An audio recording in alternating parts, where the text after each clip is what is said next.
we said, for commodities, 24.9 is by U.S. government, 79.8 to Kenya, and 79.8 health commodity need.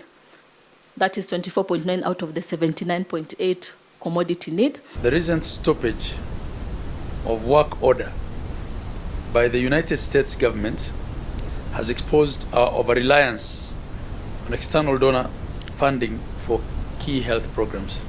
Our objective as government is to make sure that no decision that is made by our development partners affects the quality of healthcare we provide to the people of Kenya. So we are making all necessary contingency decisions and arrangements to ensure there will be no disruption